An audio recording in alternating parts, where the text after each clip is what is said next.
Welcome to Big Bets on Campus Live. This is your bowl betting preview. We are going to talk bowls through Thursday, December 30th. I'm your host, Stuckey. And with me, as always, is our college football betting connoisseur, Collin Wilson. And of course, our own college football insider, Brett McMurphy. We have a lot to get to today. We're going to talk 4 marquee bowl games, including 2 today, 2 later this week. We'll also talk our best bets. We have a poll to get to. So before we jump in, I do want to remind everyone to check out the award-winning Action Network app, where you can find all of our picks, lots of data and actual content for today's bowls and bowls throughout the rest of the season. So let's jump right in to our best bets of the day. And before we do so, let's take a look at the leaderboard. Yours truly is in the lead so far with a 3-1 record during bowl season. Collin, you got to pick up the slack here. Any comment on your performance so far? Maybe quit taking first half totals in full games, and that record would be flipped. So I've learned my lesson, I think, today. We'll find out. All right, I'm expecting a big bounce back performance from you. I'll kick things off here with my best bet of the bowl season through, like I said before, December 30th. I'm going to go with North Carolina minus 9.5 against South Carolina. I think that this price, you're getting North Carolina here at a discount, and it's bowl season. You know, it's not a marquee bowl. A lot of the favorites are discounted. Does North Carolina care? That's the main question. Well, it's in Charlotte. It's against South Carolina, and Sam Howell is reportedly playing. And I think that's enough to signal that they do care. Mac Brown, ton of experience in bowls. I think that'll matter here. And this has to be the biggest quarterback mismatch of bowl season with Sam Howell versus Zeb Noland. This South Carolina team, I think, is one of the worst Power 5 bowl teams that we've seen in quite some time. They don't really do anything well. Their offense is just dreadful. They can't defend the run.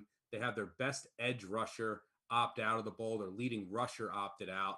I think this is a complete mismatch. The only question is, does North Carolina care?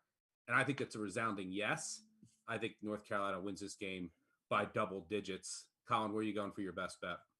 I absolutely agree with that, and I really look forward to a huge bucket of mayonnaise being dumped on top of Mac Brown. I am actually going to go with Clemson. I see Dabo and Matt Campbell riding roller coasters together. Don't be fooled with all the coordinator turnover. I'm going to ride with Clemson. I'm going to get more in depth in it when we get in further into the slate. Fair enough. Brett, how about you? Yeah, another note with Mac Brown. He'll be the first coach ever to win a national championship and have mayo dumped on him after a bowl win. I'm going with the first responder bowl stuck. Louisville Air Force. It's actually down to 54.5. I'm going to go over 54.5. Look, the last game for Louisville, they allowed 342 yards rushing to Kentucky. They allowed 52 points to Kentucky.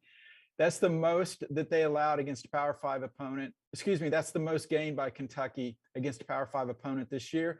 And then you look at Air Force, what they've done. They ended the season scoring 35, 41, 43 points. Their last 3 bowl games against Power 5 opponents, they've averaged 37 points. Teams do not prepare for this offense. And then on the flip side, I think Louisville is going to contribute to this. Malik Cunningham, he's going to be hard for Air Force to stop. I know that the knee-jerk reaction is it's an option attack. Air Force is going to slow it down. No, when they're not playing a military school, they can put up some points. It's not a high total, kind of like UTEP and Fresno State. By the way, I'm batting 1,000% lifetime in my bowl best bets, so I look to keep that streak going today. All right, there you have it. It's Mr. Boom McMurphy feeling confident. I can sense that confidence coming through the screen. All right, so there you have it for our best bets. I don't mind that over. I'm a little worried about the pace and a lot of running attempts, but I do think there'll be plenty of explosive plays. All right, so let's get into our first marquee bowl game of the next few days, and we'll start out with 2 today. Let's start with Mississippi State and Texas Tech. Mississippi State's a 9.5-point favorite, over under sitting right around 58.5. This game is intriguing for a number of reasons, but for me, it's the storyline of Mike Leach going against the school he used to coach for, and he still thinks they owe him money. The interim coach used to play quarterback for him. There's all kinds of storylines here, but from a betting perspective, Collin, where are you going here? Yeah, I mean, that's the biggest narrative of this game. Everyone wants to focus on Mike Leach and his 2.4 million that Texas Tech owes him. And you look at the current market right now, and Mississippi State is just getting hammered out in Vegas up to 10.5. One book gets to 11. And it's respected books. So the money's definitely flying in on the Bulldogs, but I'm going to go first half under. And for years, if you listen to Mike Leach, he's preached that he does not like bye weeks because the air raid offense gets out of sync. That whole offense is predicated on the quarterback and the wide receivers knowing exactly which steps they're going to take, when the ball is going to be released. And when you give them a break, say first game of the season, you give them a bye week or you give them a bowl game, it gets that offense out of sync. You just look at Leach's record in bowl games. He's 3-8 against the spread. And this Bulldogs offense is missing Charles Cross, the blind side to left tackle. He has played every snap at left tackle for the Bulldogs over the past 2 years. So the experience at that position, they're going to juggle some offensive linemen, but that is a huge loss. And on the flip side, freshman Donovan Smith for Texas Tech, he's got a bit of mobility, able to move around in some scramble plays this year, but he's had 4 fumbles in his last 2 games. He's posted 3 turnover-worthy plays against Oklahoma State, and his adjusted completion percentage takes a huge drop with pressure. I do expect there to be points in this game, but Texas Tech is near dead last in time of possession, and Mississippi State is top 10 in time of possession. Slow grind, first half under. There will be points, but that air raid offense has got to get back in sync after a few drives. Yeah, both of these teams are pretty slow. And yeah, that's my main concern with Mississippi State. Well, a couple. Their special teams are really poor, especially their kicking situation. Texas Tech special teams, on the other hand, are very strong. Mississippi State, when they get in the red zone, with that air raid, has struggled some. And then the time off. Mike Leach hasn't been great in bowls, and he's talked about that a lot after that long hiatus. A lot of times the air raid loses its rhythm, as you alluded to. So I'm a little worried about how they'll start here. But from a matchup on paper, I mean, the Mississippi State defense is excellent. The Texas Tech defense, they cannot defend the pass. They should just get eaten up alive here by Will Rogers and company. But I'm going to wait to see if Mississippi State starts slow, jump in live. I have some Mississippi State money line in a parlay, but I'm going to wait to see if I can get a live price of under a touchdown. Brett, where are you going here? Yeah, Stuck, I agree with you as far as the Mississippi State side of things. I don't like that it's become so heavy-sided with Mississippi State, but I'm going to stay with the Bulldogs. Collin, you referenced Mike Leach. I know firsthand how much, he's upset about Texas Tech and that the situation there. But this is also kind of an anti-Texas Tech play. 4 of their 6 losses this year, Texas Tech was not competitive. And that's being fair. They lost by 23, 31, 21, and 35 points. So they show that they can lose control of a game. They can get run out of the stadium. Also, coaching wise, you've got Sonny Cumbie, who's been hired as the new coach at Louisiana Tech. He's the interim coach for Texas Tech. Look, it's impossible for these guys to give their full attention to a game plan for a bowl. And so I think Cumbie's going in a million different directions. That's not a negative on Cumbie. That's just the reality of it.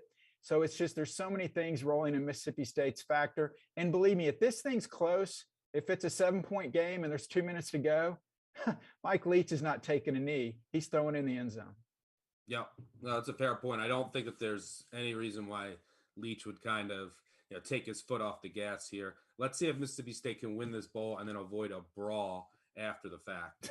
All right, let's move on to our second bowl game of today, and that's UCLA taking on NC State. This game has been sitting right around 1 or 2 all week. Over under, I believe, is come down a bit. Collin, what's your angle here? Yeah, I mean, this is the game of the day. I have been in love with NC State. I have been in love with UCLA since the preseason. So to see these two teams go up against each other, it was kind of a tough handicap, but you have to separate your emotions and what these teams have done for you in your wallet in the past. And I'm going to go with NC State here. In my opinion, this is the game of the day. If you haven't seen pictures of what's going on in Petco Park, the end zone goes from the first base dugout out to the left field wall. It's just a beautiful looking scene. But believe it or not, there's weather in the forecast for San Diego. Periods of showers, 40%.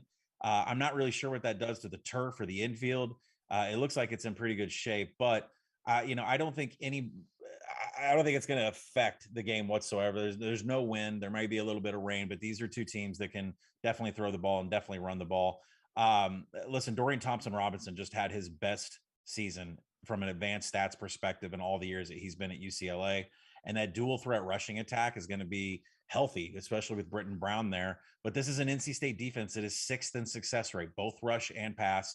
They're 5th in defensive stuff rate, and they graded number 1 in pass rush by PFF, which means they are going to get after it today. They're going to be able to stuff those holes against that rushing attack. And then passing downs against Dorian Thompson-Robinson is just going to be an electric watch. UCLA third downs is the biggest handicap in this game. And the fact that NC State is 5th in the nation in opponent third down conversions is what made this entire handicap for me for NC State. On the flip side, Devin Leary's quietly had like one of the best seasons for quarterbacks. A 31 big time throw versus I think 9 turnover worthy plays this season really justifies his TD to INT ratio. And this UCLA defense, they're not the kind of defense that causes any havoc. They rank bottom 10 in passing down sack rate. They're not going to get any pressure on Devin Leary whatsoever, which gives his trio of targets led by Emeka MZ plenty of time. That's the difference in this game. Huge explosive plays out of NC State. I love the Sissy Blue shirts. I have all season, but I'm taking the Wolfpack. Yeah, I have absolutely nothing here. I think I make, NC State a 2-point favorite, the total 58. It's strength on strength when UCLA has the ball. It's, relative weakness versus weakness when NC State has the ball. I think it's a really fascinating matchup. I think both teams will care, but I just don't have an angle or see any value either way. Brett, how about you?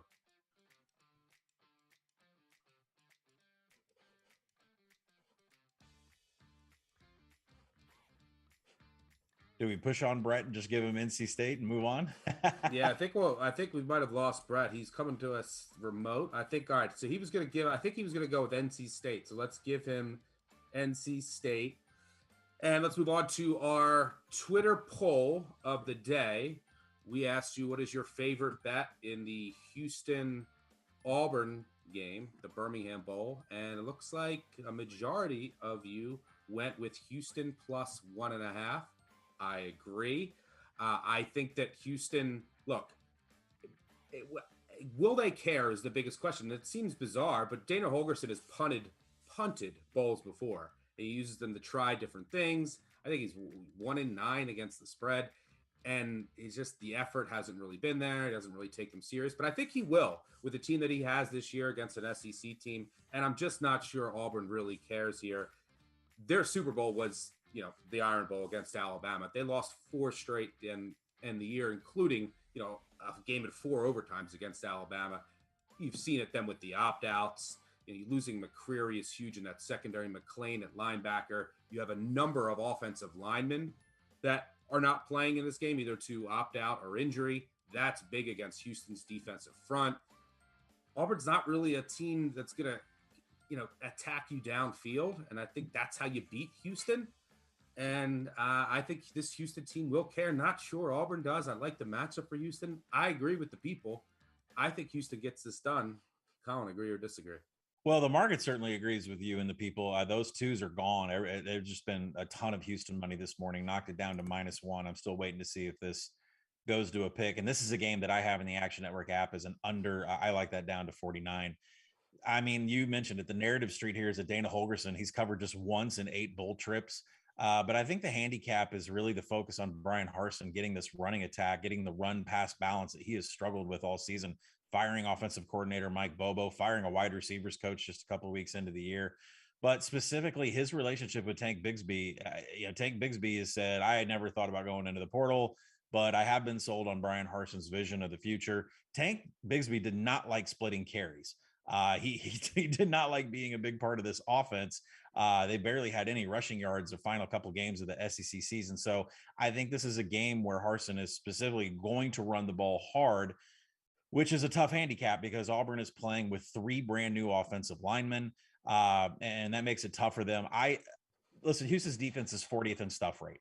So that is not a defensive line that is getting into the gaps and hitting running backs behind the line of scrimmage. And the fact that they pivot to a dime defense with only 4 defenders on the front, I think Auburn's going to have success running the ball here, even with the new offensive lineman. It's still SEC quality offensive lineman. I think Tank's going to have a big day, at least probably have maybe 40 carries, which plays into the under. But I'm going to go with Auburn here because, if they feed Tank Houston defense shouldn't be able to stop them.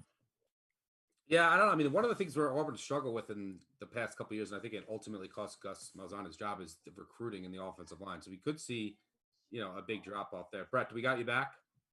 I am back. Sorry to say I'm back. All right, I all like, good. You're yeah, I feeling like, confident here. Where are you going? yeah, I actually like Houston. I know how bad Dana is in bowl games, but Auburn after the Alabama game, that's going to be a tough situation. And also, look, this doesn't mean anything, but it fits. The American has not lost a bowl game this year. The SEC has not won a bowl game this year. So I'm going to go with Houston. And then on the earlier play, when I got cut off real quick, I like NC State over UCLA. I agree with Collin on that one. All right, yeah, let me check my bowl counter. It looks like the MAC has 2 bowl wins and the SEC is still at 0. Wait till Arkansas plays. All right. Collin there you gets go. Arkansas mentioned. Arkansas, it cashes again. There you go. Ring the bell. All right, Like let's move on to our third bowl game here, and that's the Cheez-It Bowl between Iowa State and Clemson. Clemson is a 1.5-point favorite here. Total sitting right around 44 and a half. Collin, we just disagreed on the Houston Auburn game. I think we're going to disagree again here. You're rolling with Dabo and the Tigers, correct? Yeah, this is going to be my best bet. This is all Clemson for me. And I mean, the narrative street here is that the loss of the coordinators, Brent Venables, Tony Elliott, they are out at Clemson, but Dabo immediately promoted from within. Brandon Streeter has been groomed for this offensive coordinator position. He called the plays in the semifinal loss to Ohio State last year. And the new co-defensive coordinators have been on staff for quite a while. One of them being Brett Venables, analyst, numbers guy, and the other one being a safeties coach, a long time.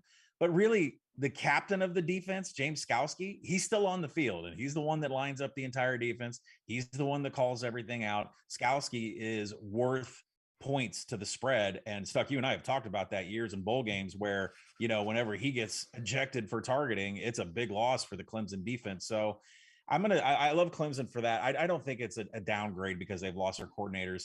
And you want to know who doesn't have a running game? By the way, Clemson does have a running game now with Kobe Pace, Will Shipley. They're running like crazy.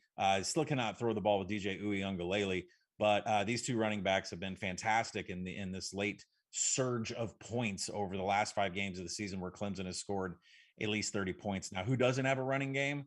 Iowa State. Breece Hall's opted out. He has declared he's going to leave this game on Brock Purdy's arms. And if I was an Iowa State bettor, I'd be a little bit nervous about that. The last time I checked, when Brock Purdy gets into big time games, primetime games, he's been terrible, especially against heavy havoc, defenses. 3 interceptions against Iowa, 3 fumbles against Oklahoma. We go back to the Big 12 championship last year where Iowa State should have been conference championships. The fact that none of the NFL talent on this Clemson defense has opted out, including Andrew Booth and everybody else, that means that they are all in for this bowl game to get this win. I do not like Brock Purdy going against defenses that are just one of the best in the nation in havoc. So I'm taking Clemson all the way. Yeah, I disagree with you. And I think the Venables loss is big. And you say, how Brock Purdy has performed in big games. I don't know if Clemson's going to necessarily treat this as a big game. I mean, Booth, presumably is going to play. He's the only projected top draft pick on the entire team. And, Breece Hall being out, I loved Iowa State. I still like them, not as much. But then again, Clemson doesn't let anyone run on them. So, I'm sure Hall would have broken a run or two, but I don't think it's that devastating a loss. They also lose Young on the defensive side of the ball. But Clemson, this is a team that goes to the college football playoff every year. They're going to be out there saying all the right things. Dabo's going to be like, yeah, we're excited to play in the Cheez-It Bowl. It's a prestigious bowl, blah, blah, blah. But do they really care? I could see them no-showing here. I think this Iowa State team that's all seniors that really turned around this program gets a chance to play Clemson. And they've their last big-time bowl, they really laid an egg against Notre Dame. I think they show up here. They showed up in that season finale against TCU after their Big 12 dreams were gashed. I think this is a motivation angle. I can really see Clemson laying an egg, and I do think the Venables loss is actually big. Brett, are you going to break the tie here? Yeah, Stuck, I agree with you. Collin, you mentioned Clemson's big offensive output the last 5 games. Who was that against exactly? Florida State, Louisville, Connecticut, Wake Forest, and South Carolina. Congrats. Here's your parting gifts. Stuck nailed it. This is a huge game for Iowa State seniors, even without Brees Hall being there. And I think they showed in that TCU game what this kind of means to this. This is a unique program. It is about team. They've had a minimal number of opt-outs. And also, what is Clemson's mindset? Stuckey nailed this. This is the first time since 2014 that Clemson is not in the college football playoff. Collin, you remember 2014? That was your freshman year at Arkansas. I mean, come on. Clemson has nothing to play for here. The loss of the coordinators is going to impact them. And I just it's basically a pick 'em game. I like Iowa State, kind of a swan song for Brock Purdy and this senior bunch for the Cyclones to win as the state of Iowa overtakes Orlando, because we also got Iowa playing Kentucky there a few days later. Yep. Brocktober in December. I am with you, Brett. All right, let's close things out here with one final bowl game, and that's Purdue and Tennessee. Tennessee, I believe, opened as an underdog in this game. Now they're out to 6-point favorites, over under sitting at around 63.5, 64. Interesting note on this game is this will basically be a home game for Tennessee. And by the way, the last time Purdue went bowling, they went to this exact bowl and this exact stadium, played another SEC team, and got absolutely blown out by Auburn. Collin, where are you going here? Yeah, Gus avoided getting fired after that huge Music City Bowl. I mean, even though I project this game at 63, I'm going to take an over here on this number. Hendon Hooker is the straw that stirs the Tennessee offensive drink. He is committed for this bowl game. He is committed for 2022 to run Josh Heupel's offense. And this is the fastest offense in the nation, and the loss of Tyon Evans at running back may push Tennessee to throw the ball even more. Another positive for the Vols is the opt-out of defensive end George Karlaftis for Purdue, just a one-man wrecking crew on that defensive line. But if you look at the Purdue defense, they're outside the top 50 in pass rush. So outside of Karlaftis, there just isn't going to be any pressure being put on Hooker whatsoever. So he's going to have plenty of time to hit his targets and move the ball. The one worry with this over is Purdue losing David Bell, wide receiver. He opted out for the NFL draft. That sent the total for an opening total I saw at 72 all the way down to 63. Purdue doesn't even try to run the ball. So what you have to do is you have to look at the targets behind David Bell, and there's still plenty of talent for Aiden O'Connell to connect with. Wide receiver Jackson Anthrop had more screen passes than David Bell. Milton Wright had 30 play action targets, and he only had 11 less targets than David Bell when it comes to third down attempts. So there is experience in this wide receiver crew for Purdue that can easily take advantage of a Tennessee defense that is just horrific at generating a pass rush. Bottom 5 in the nation in passing downs and getting pressure on the quarterback. The Vols are outside the top 100 in defensive finishing drives. They can't stop anybody from scoring. There's going to be plenty of points here. Give me the over. Yeah, I agree with some of what you said, but I'm going to go with Tennessee here. I have a -3. I would take them up to the current number now of -6. And David Bell, you mentioned some of the other receivers who have made some plays. Well, a lot of that is because David Bell gets so much attention. I mean, he's just an enormous loss on that side of the ball for a team that cannot run it at all and is just looking to pass it all game long. And the other side of the ball, you mentioned Karlaftis, who's a likely first-round draft pick, their defensive end. That's not only a big loss, the amount of attention that he required, double and triple teams, was just massive on that defensive side of the ball. And then I think a lot of Purdue's defensive numbers were really misleading because they played so many poor passing offenses. When they stepped up in class and played Ohio State, they got absolutely shredded. I think Hendon Hooker and company can do the same here in front of the home crowd. I think that they'll be pumped up for this game. Given where Tennessee is in the state of the program, I think this is actually a decent game for them as a program. I think that they eventually win this game by double digits. Give me the Vols. Brett, where are you going? Yeah, I like Tennessee also. I think this actually could be one of the better under the radar bowl games because when you look at both teams, Tennessee 5 losses, Purdue 4 losses. All of these losses were to teams that are in bowl games. I mean, Tennessee's losses, Georgia, Alabama, Ole Miss, Florida, Pitt, some very good teams there. Purdue lost to Ohio State, lost to Wisconsin, Notre Dame. So I think these are 2 quality teams, but you guys hit on it. Purdue's got a lot A lot of guys out. David Bell offensively is the big one there. And Tennessee's won 4 consecutive bowl games. Yeah, that doesn't mean anything this year, but I think there is some momentum there for Tennessee and Josh Heupel. And this is basically a quasi home game, minus fans showering the field with golf balls and bottles of water. I think ultimately Tennessee pulls away late. I just think they're stronger. And for the most part, whenever we see these SEC Big Ten matchups in SEC home stadiums, the SEC usually comes on top. I'm going with the Vols as well. Yep, completely agree.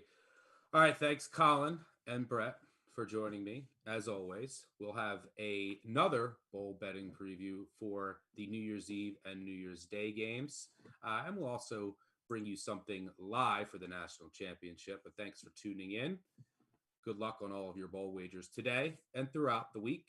And just a reminder, make sure you check out all of our picks and lots of actionable content on the award-winning Action Network app. And if you want to yell and scream about anything we told you or just anything in general about these games, or maybe just in life, 955 Bad Beat, and you might hear yourself on the Big Bets on Campus podcast, where you can find wherever you listen to podcasts. Thanks again for tuning in, and good luck on your bets.